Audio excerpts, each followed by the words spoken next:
Good morning, my dear students and students. Today we are going to talking about silent features of bryophytes. So last class లో మనం bryophyta మొక్కల గురించి వాటి సాధారణ లక్షణాల గురించి మనం తీసుకున్నాము. అండ్ ఈరోజు బ్రయోఫైట మొక్కల యొక్క అతి ముఖ్యమైన లక్షణాలు ఏంటో తెలుసుకుందాము. Here the word bryophyta was given by Robert Brown, and bryophyta is a combination of two Greek words, that is bryos and phyta. The meaning of bryos is moss plant, mosses, and phyta is gives that plant. So simply the bryophytes is nothing but moss plants. And here the study of bryophyta plants is a branch of bryology, and father of bryophytes is Hedwig, and there are 960 genera are there, and 24,000 species are distributed in worldwide, and all these species are cosmopolitan. And these bryophyta plants are interlinks between Thallophyta group of plants and Pteridophyta plants, and these are the first embryophytic archegoniids, and these group of plants are generally called as amphibians of plant kingdom. And here the plant body is gametophyte. So ఈ విషయాలన్నీ కూడా last class లో మనం మాట్లాడుకున్నాము. ఈ Bryophyta మొక్కలు ప్రపంచవ్యాప్తంగా 900 ప్రజాతులు and 24,000 జాతులు ప్రపంచవ్యాప్తంగా విస్తరించున్నాయి. ఈ మొక్కలన్నీ కూడా తడిగా నీడగా ఉన్నటువంటి ప్రదేశాల్లో పెరుగుతూ ఉంటాయి. తర్వాత వృక్షరాజ్యంలో ఈ మొక్కలు ఒకవైపు శైవలాలతోనూ మరోవైపు టెరిడోఫైటా మొక్కలతోనూ కనెక్ట్ అయి ఉండి సంధాన సేతులాగా వ్యవహరిస్తూ ఉన్నాయి. అండ్ వృక్షరాజ్యంలో బ్రయోఫైటా మొక్కలను ఉభయ చిరజీవులు అని చెప్పుకున్నాను. అండ్ ఈరోజు బ్రయోఫైటా మొక్క లక్షణాల గురించి మాట్లాడుకున్నాను.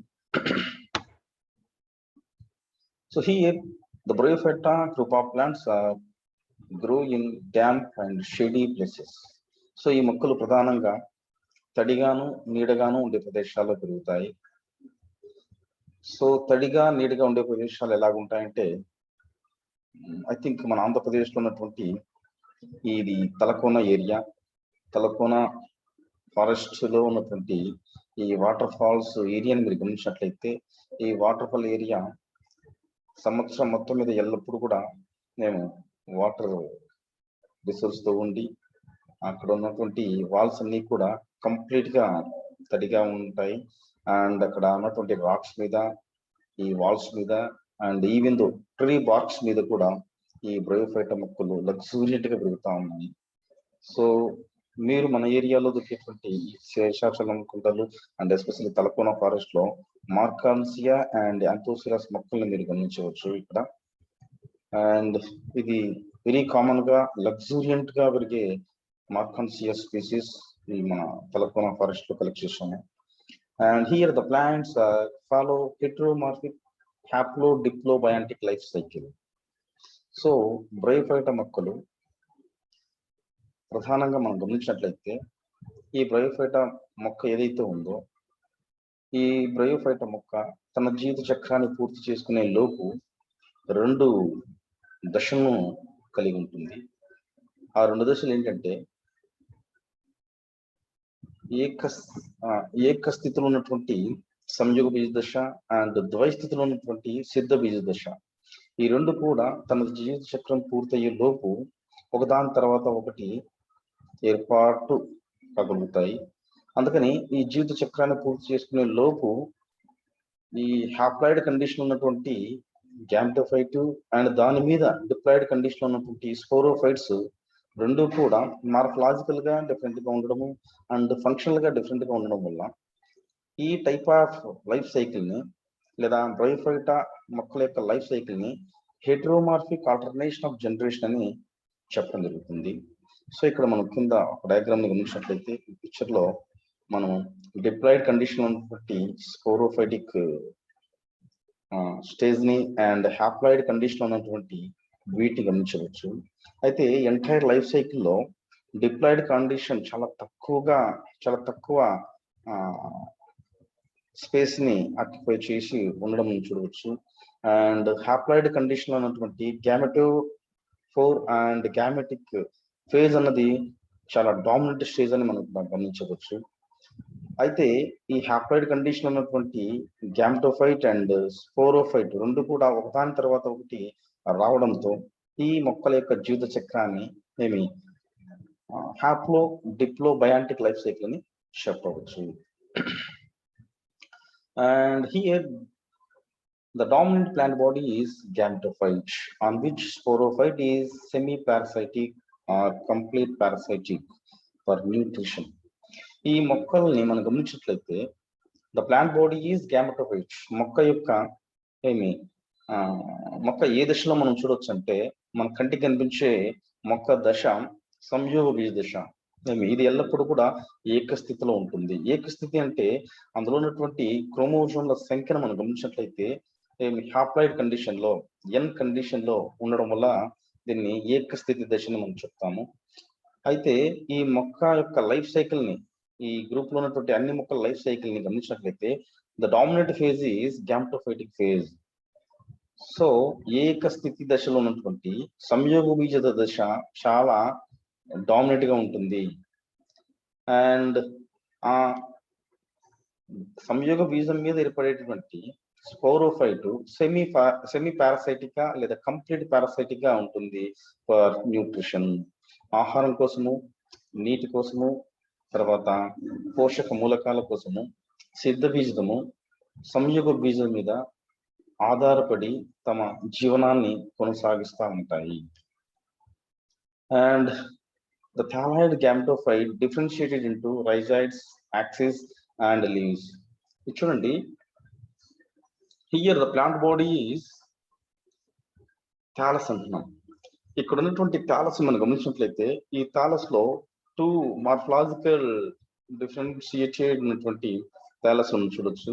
అంటే స్వరూపాత్మకంగా 2 రకాలైనటువంటి థాలస్ లో గమనించవచ్చు. ఒక రకమైనటువంటి థాలస్ ఎలాగుంటుందంటే ఈ మార్కాన్సియా మొక్కలు ఏవైతే ఉన్నాయో ఇలాగా ఈ మార్కాన్సియా ప్లాంట్ బాడీ ఎలా కనిపిస్తుందో ఇలాగ ఉంటాయి. ఇంకొక రకమైనటువంటి సంయోగ బీజాన్ని గమనించినట్లయితే ఇలా కనిపిస్తూ ఉంటాయి. సో ఇక్కడ ఉన్నటువంటి మార్కాన్సియా థాలస్ మనం బాగా గమనించినట్లయితే ఈ థాలస్ ఎలాగుంటుందంటే ఇక్కడ ఒక ప్రత్యేకమైనటువంటి వేర్లు కానీ లేదా రైజాయిడ్స్ కానీ తర్వాత కొమ్ములు లేదా లీవ్స్ లాంటి నిర్మాణాలు ఇక్కడ ఏమి కనిపించవు. So here the thallus is undifferentiated structure, whereas we compare this one here the plant body is look like a rhizoids, axis and leaves. ఇక్కడ మనం ఈ మొక్కను గమనించినట్లయితే వేరు వంటి నిర్మాణాలు భూమి లోపల చుచ్చుకుపోయి ఉండి అండ్ కాండము పైకి కనిపించింది, దాని మీద పత్రాల వంటి నిర్మాణాలు గమనించవచ్చు. అయితే బ్రయోఫైటా మొక్కల్లో ప్రధానంగా మనము వీటి ఎవల్యూషన్ గమనించినట్లయితే పరిణామ క్రమాన్ని చూసినట్లయితే పరిణామ క్రమంలో బ్రయోఫైటా వర్గంలో ఉన్నటువంటి ప్రాథమికంగా ఏర్పడిన మొక్కలు ఇలాంటి థాలస్ని కలిగి ఉంటాయి. అంటే వీటిలో ప్రత్యేకించి వేర్లు కానీ కాండం కానీ పత్రాల వంటి నిర్మాణాలు ఏమీ ఉండవు. అయితే ఆధునికమైన మొక్కలు లేదా అభివృద్ధి చెందిన బ్రయోఫైటా మొక్కలు గమనించినట్లయితే వీటిలో ప్రత్యేకించి కాండము వాటి మీద పత్రాల వంటి నిర్మాణాలని గమనించవచ్చు. And here the plant body is haploid condition, ఏక స్థితిలో ఉన్నటువంటి సంయోగ బీజం అని చెప్పవచ్చు. అయితే ఇక్కడ ఉన్నటువంటి అడ్వాన్స్డ్ గ్యామెటోఫైట్ ని గమనించినట్లయితే ఈ గ్యామెటోఫైట్ మీద స్పోరోఫైట్ అన్నది పారాసైటిక్ గా ఉంటుంది. అయితే ఇక్కడ కూడా థాలస్ లో స్పోరోఫైట్ ఏర్పడుతుంది కానీ ఈ థాలస్ ప్లాంట్ బాడీ లోపలనే ఏర్పడి కంప్లీట్ పారాసైట్ గా ఉంటుంది. బట్ హియర్ మన పాలిట్రైకమ్ కానీ అండ్ ఫిమేరియా గమనించినట్లయితే ఈ మొక్కలో స్పోరోఫైట్ ఫార్మేషన్ జరిగి వెరీ క్లియర్ గా కనిపిస్తుంటుంది. అయితే ఇది కంప్లీట్ గా ఆహారం కోసము, తర్వాత నీటి కోసము సంయోగ బీజం మీద ఆధారపడే ఒక విధానాన్ని మనం గమనించవచ్చు. And here the vascular tissue is completely absent. అయితే ఈ మొక్కలు ఏవైతే ఉన్నాయో బ్రయోఫైటా మొక్కలు మొత్తం అన్ని మొక్కల్ని గమనించినట్లయితే ఇక్కడ వాటర్ ని ట్రాన్స్పోర్ట్ చేయడానికి, మినరల్స్ ని ట్రాన్స్పోర్ట్ చేయడానికి, తర్వాత ఫుడ్ మెటీరియల్ ని ట్రాన్స్పోర్ట్ చేయడానికి ప్రత్యేకించి ఏమి జైలం కానీ ఫ్లోయం కానీ ఉండవు. సో ఇక్కడ ఈ మొక్కలు నాలికాయుత కణజాలాన్ని కలిగి ఉండవు. ప్రత్యేకించి దారువు పోషక కణజాలం అన్నది ఈ మొక్కలో ఉండదు. అందుకని వీటిని ఏట్రాక్యోఫైటిక్ గ్రూప్ ఆఫ్ ప్లాంట్స్ అని కూడా చెప్తారు. సో బ్రయోఫైటా మొక్కలు వాస్కులార్ కణజాలాన్ని కలిగి ఉండవు. దే ఆర్ ఏట్రాక్యోఫైట్స్ అని చెప్పవచ్చు. అయితే ఎలాగ జరుగుతుందంటే ఇవి ఎల్లవేళలా తడిగా చెమ్మగా నీడగా ఉండే ప్రదేశాల్లో పెరుగుతూ ఉంటాయి కాబట్టి అక్కడ ఉన్నటువంటి నీటిని అబ్జర్వ్ చేసుకోవడానికి మొక్క యొక్క కణజాలము మృదు కణజాలాన్ని కలిగి ఉంటుంది. పారెంకైమేటస్ టిష్యూ ఉండడం వల్ల ఒక అబ్జార్ప్షన్ నేచర్ని డెవలప్ చేసుకొని నీటిని అబ్జర్వ్ చేసుకునే ఒక విధానాన్ని ఈ మొక్కలు ఫాలో అవుతాయి.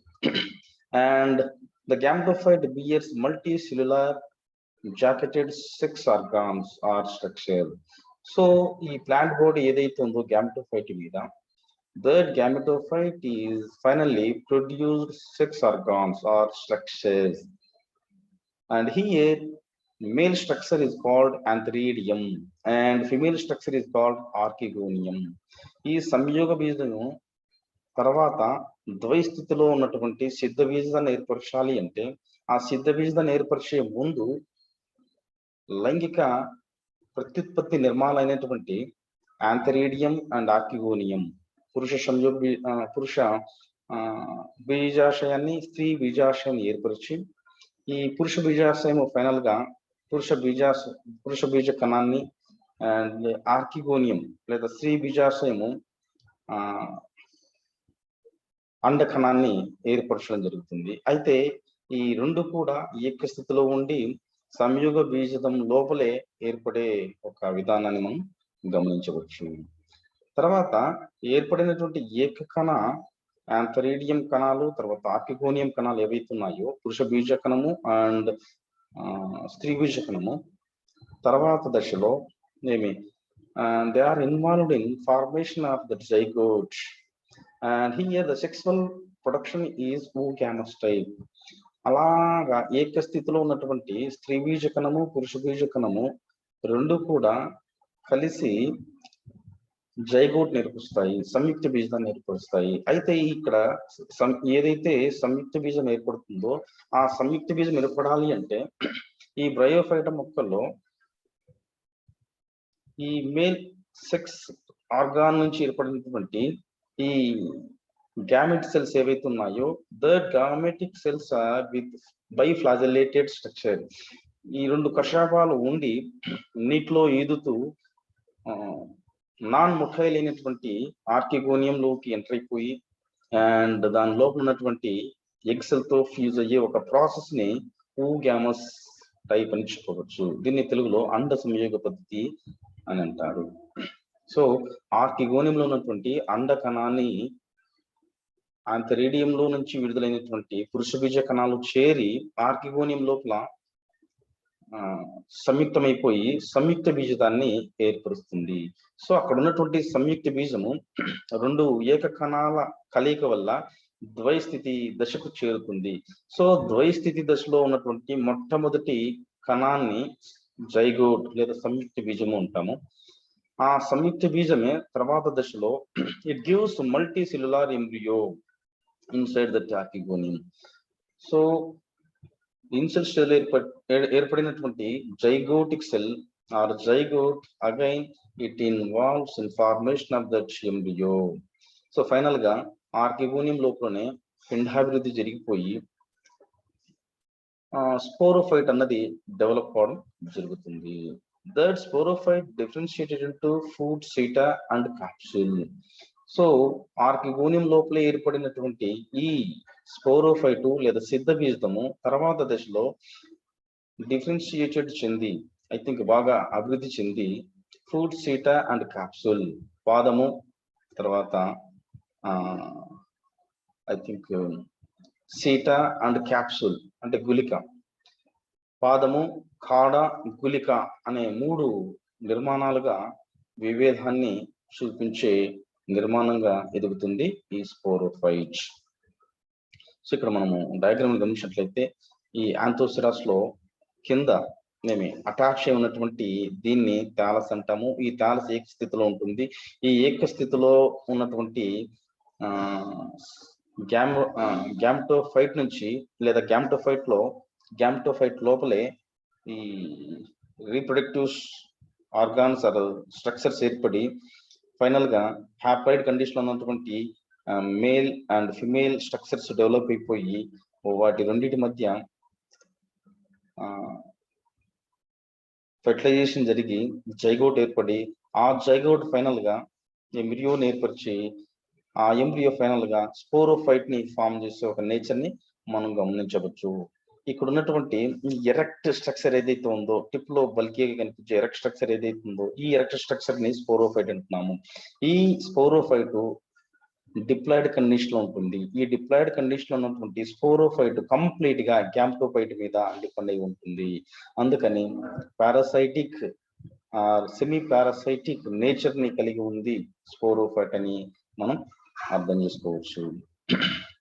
And capsule reproduces haploid meiospores.